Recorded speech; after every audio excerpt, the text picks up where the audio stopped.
En 1960, José Antonio Coderch publicó un celebrado artículo sobre la necesidad de humanizar la arquitectura y liberarla de fórmulas y tópicos. No son genios lo que necesitamos ahora. Al escribir esto, no es mi intención ni mi deseo sumarme a los que gustan hablar y teorizar sobre arquitectura. Pero después de 20 años de oficio, circunstancias imprevisibles me han obligado a concretar mis puntos de vista y a escribir modestamente lo que sigue. Un viejo y famoso arquitecto americano, si no recuerdo mal, le decía a otro mucho más joven que le pedía un consejo. Abre bien los ojos, mira, es mucho más sencillo de lo que imaginas. También le decía, detrás de cada edificio que ves hay un hombre que no ves. Un hombre, no decía siquiera un arquitecto. No, no creo que sean genios lo que necesitamos ahora. Creo que los genios son acontecimientos, no metas o fines. Tampoco creo que necesitemos pontífices de la arquitectura, ni grandes doctrinarios, ni profetas siempre dudosos. Algo de tradición viva está todavía a nuestro alcance, y muchas viejas doctrinas morales en relación con nosotros mismos, y con nuestro oficio o profesión de arquitectos. Y empleo estos términos en su mejor sentido tradicional. Necesitamos aprovechar lo poco que de tradición constructiva y sobre todo moral ha quedado en esta época en que las más hermosas palabras han perdido prácticamente su real y verdadera significación. Necesitamos que miles y miles de arquitectos que andan por el mundo piensen menos en arquitectura, con mayúscula, en dinero o en las ciudades del año 2000 y más en su oficio de arquitecto, que trabajen con una cuerda atada al pie para que no puedan ir demasiado lejos de la tierra en la que tienen raíces y de los hombres que mejor conocen, siempre apoyándose en una base firme de dedicación, de buena voluntad y de honradez, honor. Tengo el convencimiento de que cualquier arquitecto de nuestros días medianamente dotado, preparado o formado, si puede entender esto, también puede fácilmente realizar una obra verdaderamente viva. Esto es para mí lo más importante, mucho más que cualquier otra consideración o finalidad, solo en apariencia de orden superior. Creo que nacerá una auténtica y nueva tradición viva de obras que pueden ser diversas en muchos aspectos, pero que habrán sido llevadas a cabo con un profundo conocimiento de lo fundamental y con una gran conciencia, sin preocuparse del resultado final, que afortunadamente en cada caso se nos escapa y no es un fin en sí, sino una consecuencia. Creo que para conseguir estas cosas hay que desprenderse antes de muchas falsas ideas claras, de muchas palabras e ideas huecas y trabajar de uno en uno, con la buena voluntad que se traduce en acción propia y enseñanza más que en doctrinarismo. Creo que la mejor enseñanza es el ejemplo. Trabajar vigilando continuamente para no confundir la flaqueza humana, el derecho a equivocarse, capa que cubre tantas cosas, con la voluntaria ligereza, la inmoralidad o el frío cálculo del trepador. Imagino a la sociedad como una especie de pirámide en cuya cúspide estuvieran los mejores y menos numerosos, y en la amplia base las masas. Hay una zona intermedia en la que existen gentes de toda condición que tienen conciencia de algunos valores de orden superior y están decididos a obrar en consecuencia. Estas gentes son aristócratas y de ellos depende todo. Ellos enriquecen la sociedad hacia la cúspide con obras y palabras y hacia la base con el ejemplo, ya que las masas solo se enriquecen por respeto o mimetismo. Esta aristocracia hoy prácticamente no existe, ahogada en su mayor parte por el materialismo y la filosofía del éxito. Solían decirme mis padres que un caballero, un aristócrata, es la persona que no hace ciertas cosas, aun cuando la ley, la iglesia y la mayoría las aprueben o las permitan. Cada uno de nosotros, si tenemos conciencia de ello, debemos individualmente constituir una nueva aristocracia. Este es un problema urgente, tan apremiante que debe ser acometido enseguida. Debemos empezar pronto y después ir avanzando despacio sin desánimo. Lo principal es empezar a trabajar y entonces, solo entonces, podremos hablar de ello. Al dinero, al éxito, al exceso de propiedad o de ganancias, a la ligereza, la prisa, la falta de vida espiritual o de conciencia, hay que enfrentar. La dedicación, el oficio, la buena voluntad, el tiempo, el pan de cada día y sobre todo el amor, que es aceptación y entrega, no posesión y dominio, a esto hay que aferrarse. Considera que cultura o formación arquitectónica es ver, enseñar o conocer más o menos profundamente las realizaciones, los signos exteriores de riqueza espiritual de los grandes maestros. Se aplican a nuestro oficio los mismos procedimientos de clasificación que se emplean, signos exteriores de riqueza económica, en nuestra sociedad materialista.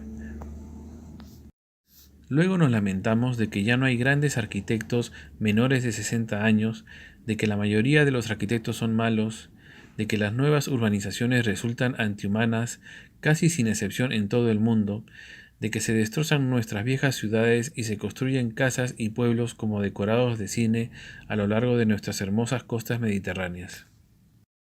Es por lo menos curioso que se hable y se publique tanto acerca de los signos exteriores de los grandes maestros, signos muy valiosos en verdad, y no se hable apenas de su valor moral.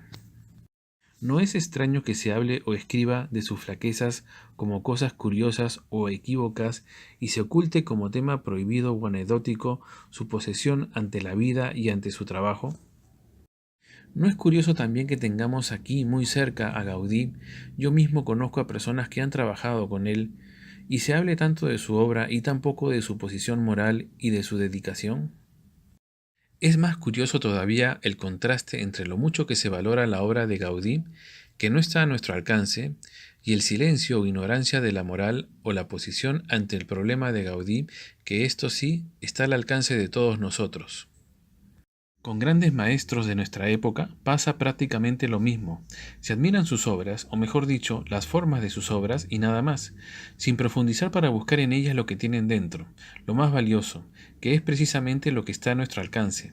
Claro está que esto supone aceptar nuestro propio techo o límite, y esto no se hace así porque casi todos los arquitectos quieren ganar mucho dinero o ser Le Corbusier, y esto el mismo año en que acaban sus estudios. Hay aquí un arquitecto recién salido de la escuela que ha publicado ya una especie de manifiesto impreso en papel valioso después de haber diseñado una silla, si podemos llamarla así. La verdadera cultura espiritual de nuestra profesión siempre ha sido patrimonio de unos pocos. La postura que permite el acceso a esta cultura es patrimonio de casi todos, y esto no lo aceptamos, como no aceptamos tampoco el comportamiento cultural que debería ser obligatorio y estar en la conciencia de todos. Antiguamente el arquitecto tenía firmes puntos de apoyo. Existían muchas cosas que eran aceptadas por la mayoría como buenas o en todo caso como inevitables, y la organización de la sociedad, tanto en sus problemas sociales como económicos, religiosos, políticos, etc., evolucionaba lentamente. Existía, por otra parte, más dedicación, menos orgullo y una tradición viva en la que apoyarse. Con todos sus defectos, las clases elevadas tenían un concepto más claro de su misión y rara vez se equivocaban en la elección de los arquitectos de valía. Así, la cultura espiritual se propagaba naturalmente. Las pequeñas ciudades crecían como plantas en formas diferentes, pero con lentitud y calmándose de la vida colectiva. Rara vez existía ligereza, improvisación o irresponsabilidad. Se realizaban obras de todas clases, que tenían un valor humano que se da hoy muy excepcionalmente. A veces, pero no con frecuencia, se planteaban problemas de crecimiento, pero afortunadamente sin esa sensación que hoy no podemos evitar de que la evolución de la sociedad es muy difícil de prever como no sea a muy corto plazo.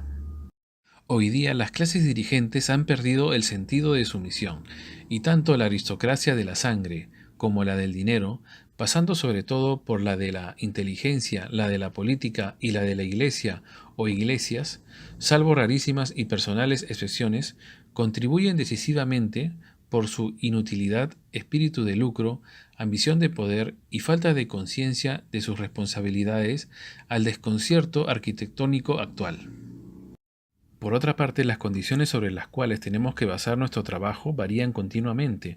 Existen problemas religiosos, morales, sociales, económicos, de enseñanza, de familia, de fuentes de energía, etc., que pueden modificar de forma imprevista la faz y la estructura de nuestra sociedad.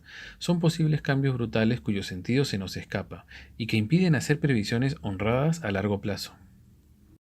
Como he dicho ya en líneas anteriores, no tenemos la clara tradición viva, que es imprescindible para la mayoría de nosotros.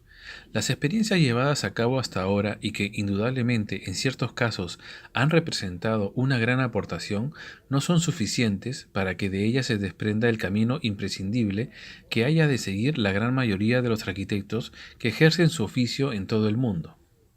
La falta de esta clara tradición viva, en el mejor de los casos, se busca la solución en formalismos, en la aplicación rigurosa del método o la rutina, y en los tópicos de gloriosos y viejos maestros de la arquitectura actual, prescindiendo de su espíritu, de su circunstancia y sobre todo ocultando cuidadosamente con grandes y magníficas palabras nuestra gran irresponsabilidad, que a menudo solo es falta de pensar, nuestra ambición y nuestra ligereza.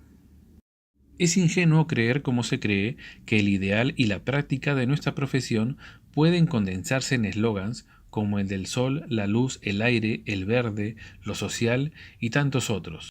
Una base formalista y dogmática, sobre todo si es parcial, es mala en sí, salvo en muy raras y catastróficas ocasiones.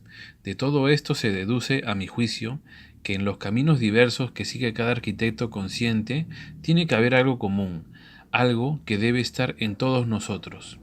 Y aquí vuelvo al principio de esto que he escrito sin ánimo de dar lecciones a nadie, con una profunda y sincera convicción.